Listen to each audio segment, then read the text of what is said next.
$500 bonus for old age security recipients in August. And release for students. The government is hoping the big spending will lead to economic and job growth. Altogether, we will create nearly 500,000 new training and work experience opportunities for Canadians. We will fulfill our strong speech commitment to create 1 million jobs by the end of this year. Finance Minister Chrystia Freeland also announced Canada's recovery benefit will be extended to late September and $3 billion over 5 years to include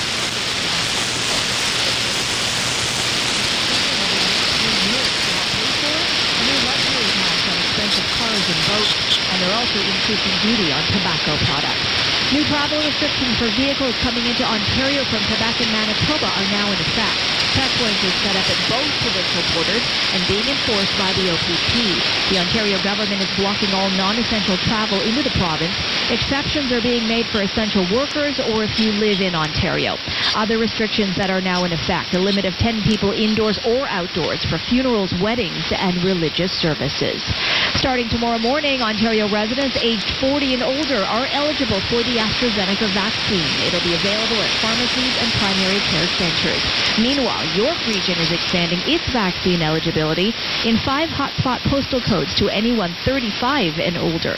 York Region says about 20,000 new vaccine appointments will open up tomorrow morning at 8:30 a.m. Toronto's Medical Officer of Health joined the chorus of voices today, calling for paid sick days. As well, we need measures that will meaningfully limit transmission to make it harder for the virus to spread.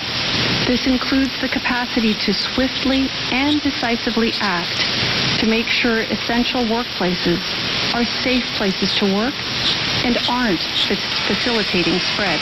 Dr. Eileen De Villa says the medical community is now working on advice for the province to help address the crisis.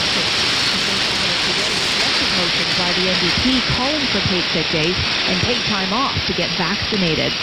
Tesla in some hot water today, and its stock is under pressure after yet another fatal crash involving one of its cars over the weekend. The details from BN and Bloomberg. The U.S. National Highway Transportation Safety Administration has Model X in Texas over the weekend. The car crashed and erupted into flames, killing the 2 passengers. It's believed the car was in the driver assist mode. Local fire officials actually had to call Tesla as they reportedly couldn't get the battery fire under control. One of Wall Street's hottest stocks for 2 straight years, it's been a lackluster year for Tesla investors.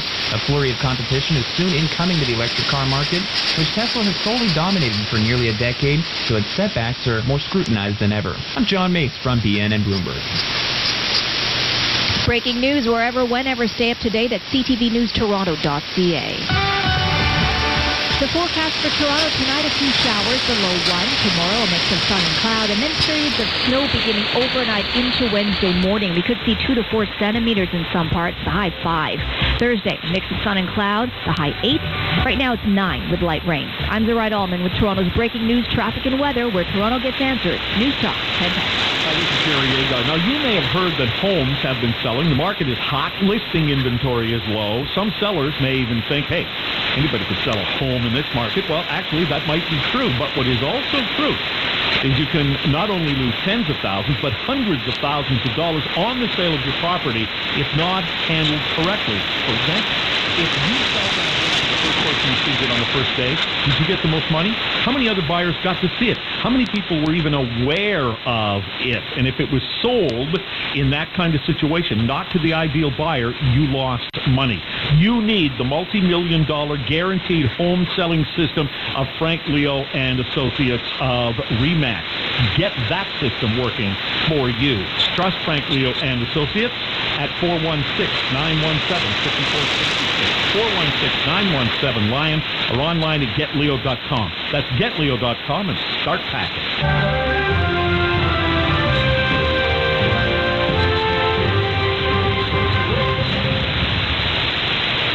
Welcome back to our Budget 2021 special edition. Chrystia Freeland, the Finance Minister, will join us soon. So will the leader of the NDP, Jagmeet Singh. Will he support the budget? It's a big budget. There are big number deficits. There's a lot of spending here. The centerpiece, $30 billion over 5 years on child care. The form of that we just don't know. They still haven't negotiated that with the provinces. But when you are spending about, what's the final number here on the deficit, $380 billion here, as I get the final number here as I'm going through all my numbers, there's a lot for everybody. And one of the key features is for Indigenous communities. There will be a grand total of $18 billion over 5 years to Indigenous communities. Oh, sorry, it's $354.2 billion in 2021, dropping down there as you see. Indigenous communities over 5 years will get a grand total of $18 billion. Of that, $2.2 billion will go to missing and murdered Aboriginal women and girls. Let me get the reaction now for the National Chief of the Assembly of First Nations, Terry Belgo, who joins us now. National Chief, always a pleasure to have you on the program. What was your response to the budget and specifically the targeted spending here? Well, Emily, I always say it's we have to maintain momentum and things move in the right direction because there's such a huge socioeconomic gap that exists between First Nations and the rest of Canadian society. So you need to maintain momentum and parity. So you keep investing in education and training and housing and water and infrastructure. And so it's always say moving the right way. When you do the numbers, it's a 700-page document. So you've got to do the analysis and the assessment. And bring things back to its own speech from 2019 and 2020. And we advocated for investment in missing, murdered, and girls. So I'm glad to see that's there. We advocated for investments in ending the boil water advisory. And this is where we need two bills passed at us. We need this budget bill passed, but we also need the Paul, if I'm not mistaken, Bill 14 passed. Because that's the 1.5 words for us. And so we've got to keep maintaining the investments going forward. Okay, of that, I think people would like to know what difference this will make, because you and I have talked a lot about the funding gap between Indigenous and non-Indigenous Canadians. What will this, well, let's call it the $15.5 billion, because I'm going to hive off the $2.2 billion for missing and murdered Aboriginal girls and women. But what difference will it make directly? Will that infrastructure directly tackle things like boil water advisories, communities? Will it go to education? Where in your mind should it and will it go? Well, it's going to help. There's no question. But we've got to keep advocating for greater investment because there was a promise made to end the infrastructure gap by 2030. And so this movement investments need to be made. And I need Canadians to get on side with it because the socioeconomic gap that exists between First Nations and the rest of Canadian society is huge. According to the United Nations Human Development Index, Canada is rated 12th. But you apply the same indices to First Nations people, we're like 78. So that's the gap that needs to be closed. So you need to continue to make investments in education, in housing, and water, and training. And that's what it means. And you can't do this over one fiscal year. You got to have a 5, 10-year, 15-year strategy. And so again, this is maintaining momentum. Progress doesn't mean parity. We still got some work to do, but it's moving in the right direction. And just quickly, last thing, $2.2 billion will be rooted to try to end the crisis for missing and murdered Indigenous women and girls. How will that money be used? How should it be used? Well, again, there's you look at the budget. There was 4 themes. There was safety, community safety for women and girls. There was justice. You need to make investments in housing, safe shelters, daycare for First Nation women, transportation. So the list will go on and on. I think the National Action Plan has to be jointly with the families and get that done in place and then actually implement it. Again, we've had so many studies done. Just want to implement the recommendations going forward now. The other thing that was striking to me, National Chief, was we've seen this play out so sadly was institutionalized racism in the healthcare system. Is there enough in a budget to tackle that? Well, again, there's starts there, and we lift up the family of Joyce Echequan again, for being such a hero for all of us. We've got to keep doing all we can, not only in the healthcare system, but racism there in the justice and the policing system, the educational system. So any kind of start or strategy that's going to be developed with First Nations involvement will help alleviate that huge need that's there. So again, move in the right direction. We've just got to sit down together. It's a 700-page document. We've got to do the proper assessment reviews and make sure that First Nations are involved in some of these big dollar amounts that are talked about as well. To make sure that all First Nations people have access to them as well. All right, National Chief of the Assembly of First Nations, Perry Bellegarde, great to have you on and get your reaction to some investments in Indigenous Canadians. Thank you so much. I got to bring in the leader of the NDP, Judge Meet Singh, who joins us now. And from a policy point of view, I always have to analyze this from a policy and from a political point of view. Mr. Singh, good to have you on the program. Let me start politically and we'll move to policy. I've spoken to Aaron O'Toole. I've spoken to the Bloc Québécois. Doesn't look like they're going to support this budget. They're going to make amendment and C. You have promised that no matter what was in it, you don't want to see an election now, so you are going to vote for it. There was no national pharmacare. You'd asked for that. They didn't really move much on that except for more of a promise. They did not move to enhance paid sick leave like you told me you wanted. Can you and will you support this budget? Well, for me, the question really comes down to in a third wave with record numbers of cases, field hospitals being set up, people getting sick, racialized people, frontline workers, essential workers being sick, poorest communities in our country, some of the poorest communities have the highest rates of infection and the lowest rates of vaccination. Canadians were asked the question, would they like an election right now? And they said it would be unfair and unsafe. I absolutely agree. In fact, I would add irresponsible. It would be irresponsible for a leader at this time, at this stage of the pandemic, to in any way trigger an election. So I've made it really clear, no, I'm not going to be irresponsible. I'm going to do what's in the best interest of Canadians. But there's lots of ways to critique what the Liberals have done. One of the biggest problems in this budget is the question that was on so many people's minds, who is going to pay the price of this pandemic? Who's going to pay for the recovery? And the Liberals have answered really clearly that it's not going to be the ultra-rich. They did not bring in any wealth tax on the ultra-rich. They did not bring in the measures that were required to get after the fact that you got web giants and some of the wealthiest people, the richest people in our country, the 44 richest billionaires that increased their wealth by $62 billion. And after this budget, they're not going to have to pay anything more. That is wrong. That was a choice that this Liberal government made, and that was the wrong choice. Okay, I'll tell people what they did do. Was there a wealth tax?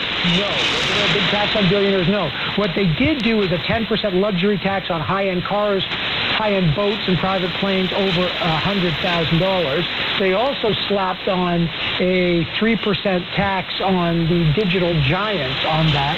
That doesn't raise a lot of revenue, frankly.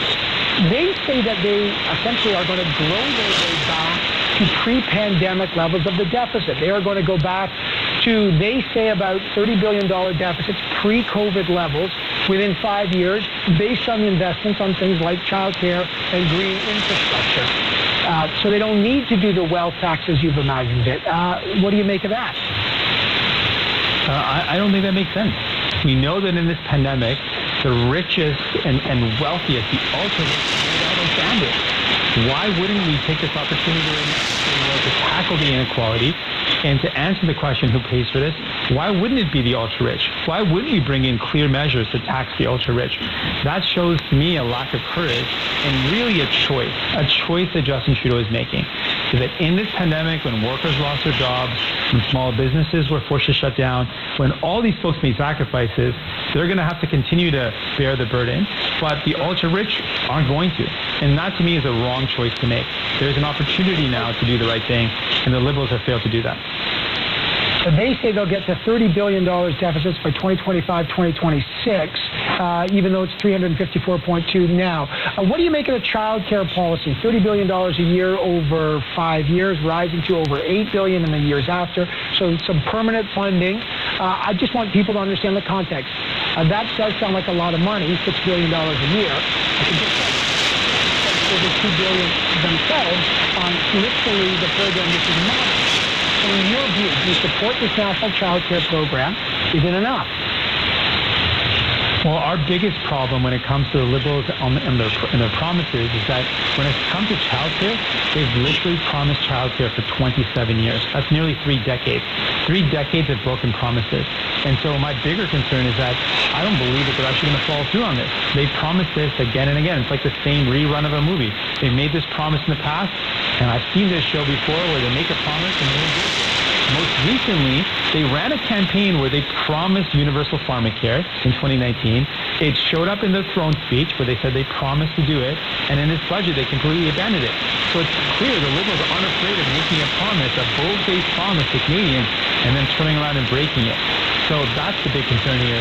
There seems to be, in terms of the money, some commitment, but for women who have been hard hit by this pandemic, who have lost their jobs or are struggling to care for kids at home while also caring for their aging loved ones, are looking at this and saying, are we actually going to get some help, or is again another phony promise? That's the question that I think people are asking. Well, you know what we'll do? We're going to go get an answer right now because the Finance Minister, Christopher Freeland's about to join us. But you will be supporting this, but you are not, you're critical of it. Okay, NDP Leader Jagmeet Singh, I really appreciate you dropping by. So what's really critical here is that this will not cause an election because Mr. Singh has said he's going to vote for this budget. So is there any incentive for the Liberals to listen to these amendments and change? Let's find out.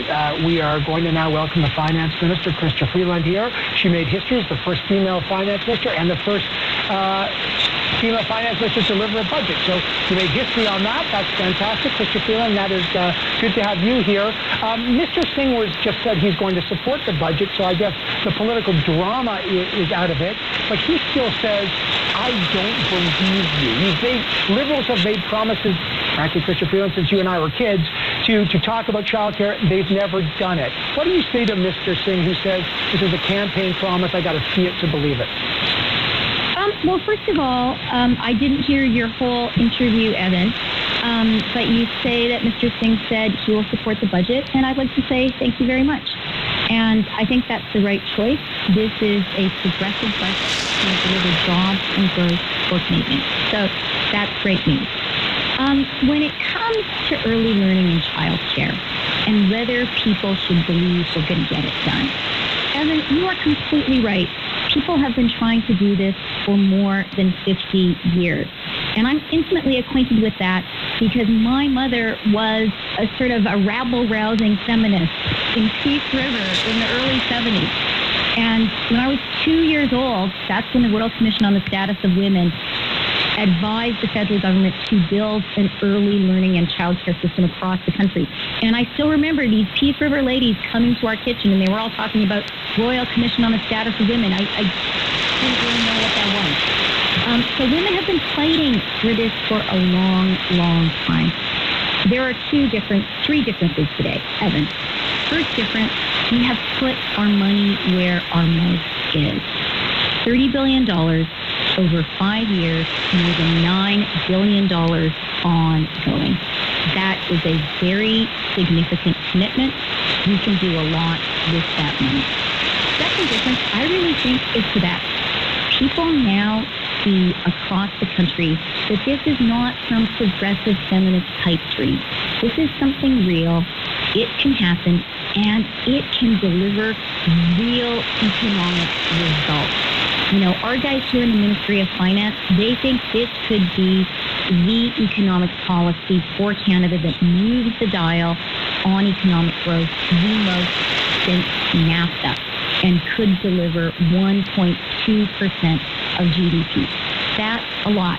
And the third difference, I think, Evan, is COVID.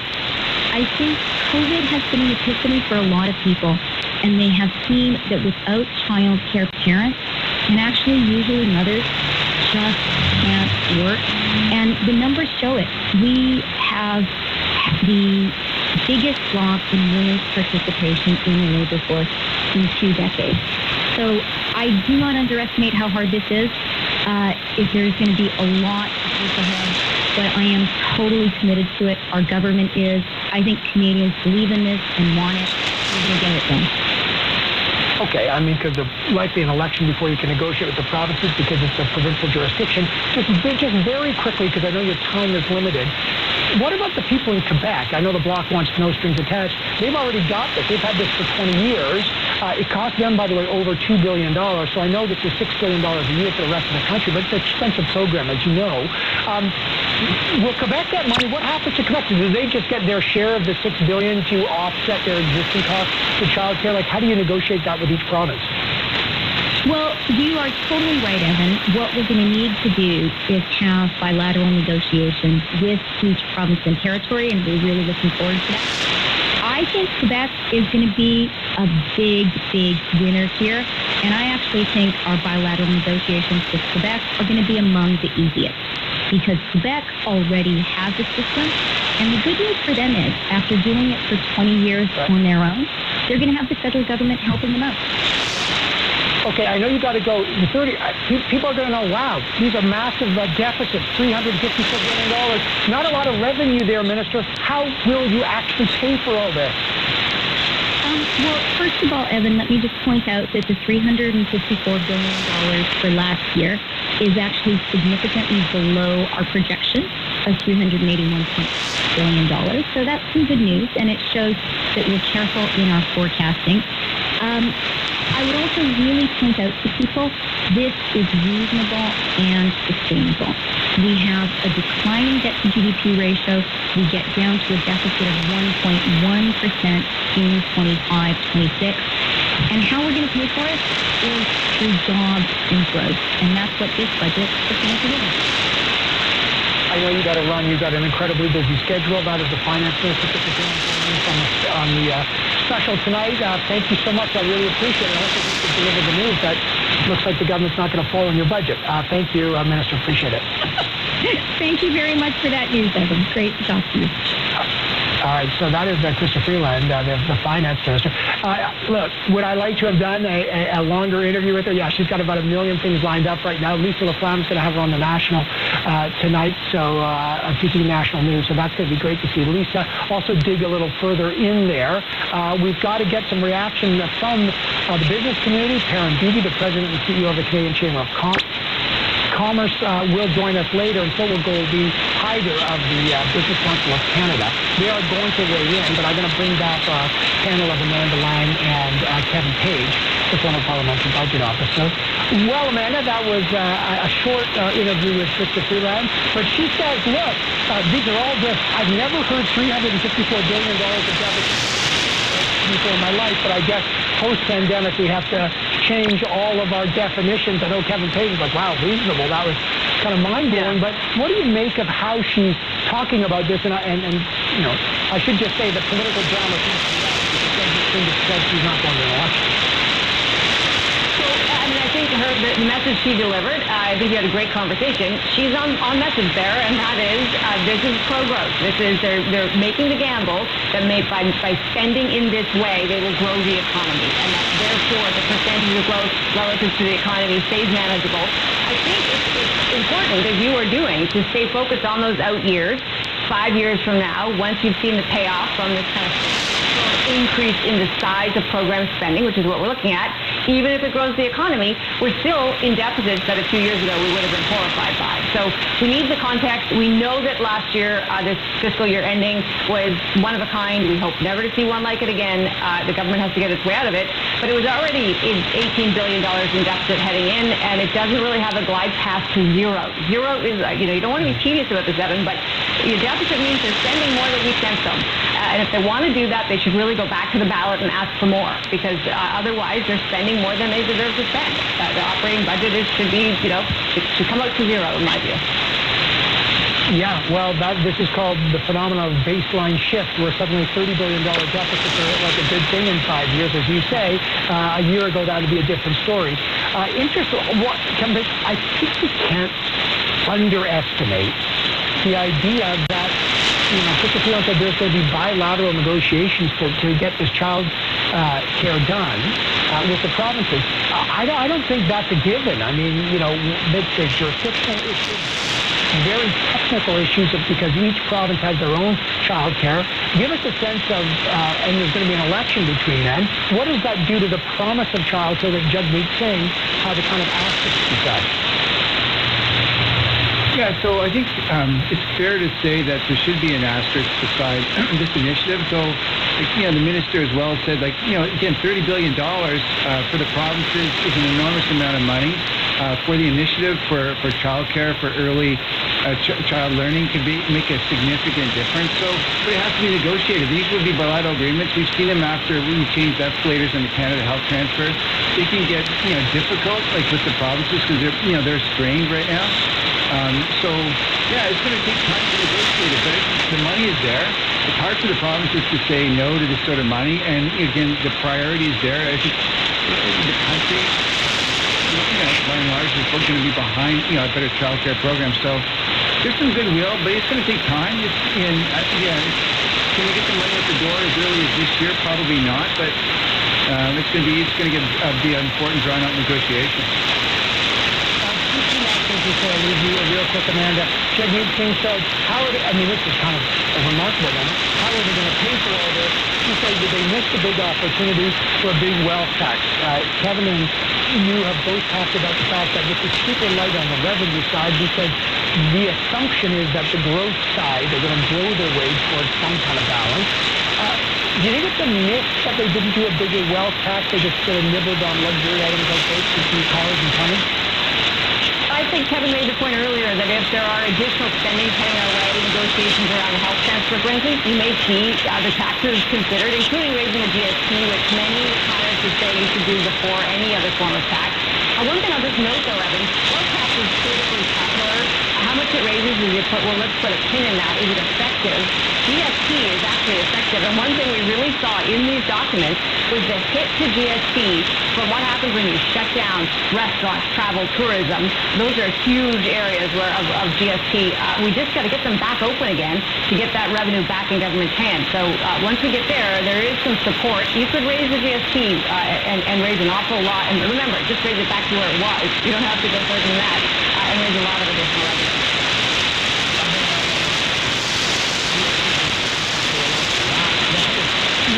You can be as economically savvy as you want, but there's no politician that's been around and the man that knows that is going to do that, even if it rains gold coins after that. What do you make of the wealth tax situation, Kevin Page? Yeah, I think it's going to come back when we're campaigning in the next campaign for the next election. It'll be there, like we've seen in the UK and in the United States that those governments are not afraid to say we're going to raise corporate income taxes or we're going to make the personal income tax system more progressive, increases to the higher marginal rate. So I think that comes back. Again, we're not going to get a stronger Canada Health Transfer. We're not going to get pharmacare. We're not going to get a basic income program with this level of revenues. But again, even in this track in revenues, there's a lot of growth in this economy. Revenues should come back. So yeah, we don't have the funds to pay for those kind of programs right now. Yeah, you're 100% right. If you thought there was going to be universal pharmacare, no. If you thought there was going to be some kind of universal basic income, not there. All missing in action. Amanda and Kevin, awesome to have both of you here. Thanks so much. Let's get from Canada's business figures now. Perrin Beatty, the President and CEO of the Canadian Chamber of Commerce, is going to weigh in. And so will Goldie Hyder, President and CEO of the Business Council of Canada. All right, Perrin, I'll start with you. From the business point of view, not big taxes on corporations. I know that there's tax on the digital giants. What's your big takeaways today and the assumptions and what this budget does? There were a number of elements that were very positive. The continuation of the wage subsidy and of the rent subsidy, the new provisions for hard-hit sectors and for small businesses, the attack on interprovincial barriers to trade, the investment in upskilling and so on. These are all positive. What is also positive is that we're not looking at an expensive pharmacare program here. On the other side, as you've been pointing out, the real issue here is can they achieve the level of growth that they're counting on to be able to get the fiscal house back in order? And that's, I think, where the concern will be on that side of the ledger. Goldie Hyder, are you concerned because the assumptions here, and I remember, my folks saying, never assume you make a blank out of me and you and me. What do you make of this budget? Well, let's recognize the historic moment that we are here. It's Canada's first female finance minister to do what no man was able to do before.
María Díaz Salazar y Mario Díaz Valar, así como la demócrata Stephanie Murphy. Solo So to demonstrate the ongoing development of society and the strengthening of... だけど難しいかな。うぐいすもちさん、いいですね、そういうayuda para los cubanos, para que los cubanos puedan. Llegaste tú y me mostraste el camino, porque esta vida no es. Great. I welcome you back to part 2 of Truth to Ponder for a Monday. I'm your...